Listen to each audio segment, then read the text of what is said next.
हिंदी की 14वीं वीडियो में आपका स्वागत है। Hindi for all exam. इसमें अभी भी हम वर्तनी चला रहे हैं। वर्तनी के बाद एक एक चैप्टर चलेंगे। आयुर्वेदिक इस उड़ंतुआ र का उच्चारण इसके पहले होता है आयुर्वेदिक। जब इसका बेटा आप अर्थ जानेंगे ना, तभी आप शुद्ध लिख पाएंगे। जीवन या दीर्घायु का ज्ञान, यही आयुर्वेदिक में आपको जीवन का ज्ञान हो जाता है, आयु का ज्ञान हो जाता है। आयु वेद धन इक, तो जीवन या दीर्घायु का ज्ञान आयुर्वेदिक। अप्रत्याशित, जिसकी आशा न रही हो, आपने कम मेहनत की, आपके नंबर अच्छे आ गए, तो आप कहते हैं अप्रत्याशित रिजल्ट आ गया है। स्रोत या स्रोत बहुत इंपॉर्टेंट है। जल का प्रवाह, धारा, झरना, स्रोत। जब बेटा अर्थ आएगा, जब बाबू, जब भैया, बहना, जब अर्थ आएगा तो उस स्थिति में जो है वर्तनी भी आपकी शुद्ध हो जाएगी। दंपति, देखिए कैसे लिखा जाता है, द के ऊपर बिंदी या म लिख दें बिंदी हटा के, तो अब भी सही है। दंपति का मतलब पति और पत्नी। संबत, वर्ष या साल को संबत बोला जाता है। अत्यधिक, सामान्य से अधिक, अतिधन अधिक, यड़ संधि है, क्योंकि ई का य में परिवर्तन होता है। जब संधि आपको बताएंगे तब आपको समझ में आएगा। शल्य चिकित्सक बहुत इंपॉर्टेंट है। शल्य चिकित्सक, ऑपरेशन वाला चिकित्सक जिसको हम सर्जन कहते हैं, सर्जरी का डॉक्टर। संश्लिष्ट कैसे लिखा जाता है देख रहे हैं, स के ऊपर बिंदी है और उसके बाद छोटी ई की मात्रा में दोनों चीजें समाहित हैं। तालव्य स और ल, आधा मूर्धन्य स और ट। संश्लिष्ट का मतलब होता है मिश्रित या एक साथ मिला हुआ। अजस्र, अजस्र का अर्थ होता है निरंतर या लगातार।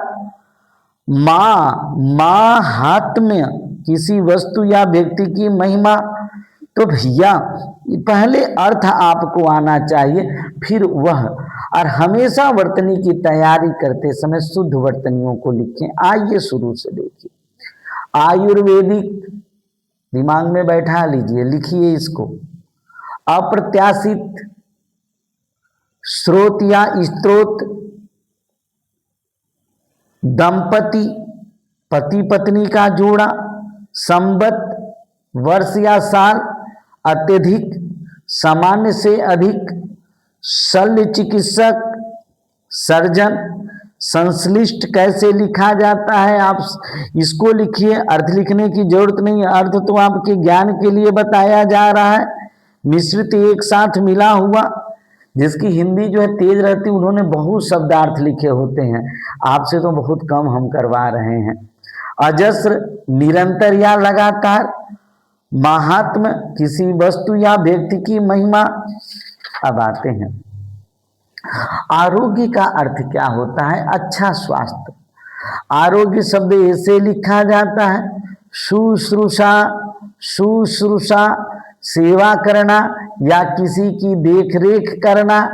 शुश्रूषा, सेवा करना या किसी की देखरेख करना। ज्ञान ऐसे लिखा जाता है, किसी भी विषय की जानकारी। निर्व्यक्तिकता बहुत इंपॉर्टेंट है। उड़ंतुआ र का उच्चारण जहां लगा होता है उसके पहले होता है। निर्व्यक्तिकता, बहुत से बच्चों को हमारे भी हिंदी संस्कृत पढ़ने नहीं आती है, उस पे भी हम ध्यान देते हैं भैया। निर्व्यक्तिकता, किसी व्यक्ति से संबंधित न हो, अर्थात आप सबके हो। भावात्मक जुड़ाव की कमी, यह जो है जब आप नौकरी में जाते हैं या आप अपने गुरु से जुड़ते हैं तो आप सोचते हैं गुरु से प्रेम नहीं करते हैं, गुरु से आप जो है निर्व्यक्तिकता का भाव रखते हैं और सोचते हैं कि हमारे गुरु से बहुत से लोगों का जुड़ाव हो, उनका ज्ञान तब सब तक पहुँचे। इस नाते अपने लाभान्वित न होइए बल्कि दूसरों को भी लाभान्वित करवाइए। हमारे चैनल को सब्सक्राइब करवाइए, यही सबसे बड़ी गुरुदक्षिणा है। और बाकी आप और हमेशा पूरा जीवन भर जब तक हमारा जीवन है तब तक आपको फ्री में वीडियो मिलता रहेगा। भावात्मक जुड़ाव की कमी, जिजीविषा, जीने की चाह। पता चला कि जब आप संघर्ष में हैं, नौकरी नहीं मिल रही है, तो उस स्थिति में जब नौकरी मिल जाएगी तो जीने की चाह हो जाएगी। कुछ हमारे ऐसे भी बच्चे हैं जो नौकरी से ज्यादा छोकरी की चाह कर रहे हैं। उनको छोकरी मिल जाएगी तो जीने की चाह उनके अंदर उत्पन्न हो जाएगी। तो जिजीविषा का मतलब होता है जीने की चाह। ये ऐसा प्लेटफार्म है, चाहे आप नौकरी के लिए आए हों या छोकरी के लिए जुड़े हों, जो चीज आपको सबसे पहले चाहिए वो आपको मिल जाएगा भैया। शादी विवाह के लिए पढ़ रहे हैं तो शादी विवाह हो जाएगा, नौकरी के लिए पढ़ रहे हैं तो नौकरी मिल जाएगी, और आपके अंदर जिजीविषा उत्पन्न हो जाएगी, जीने की चाह उत्पन्न हो जाएगी। उज्जवल दोनों आधा जो है भैया, उज्जवल मतलब स्वच्छ। प्राकारांतर, दूसरी तरह या अन्य रूप में। प्राकारांतर का अर्थ होता है दूसरी तरह या अन्य रूप में। सममान्य, जो सबके द्वारा मान्य हो, सबके द्वारा मान्य अर्थात सम्मानित हो। आपके गुरु भी सममान्य होने चाहिए, सबके द्वारा मान्य है, सारे लोग उनको माने, सम्मानित। औपचारिकता, नियमों और परंपराओं का सख्ती से पालन करना।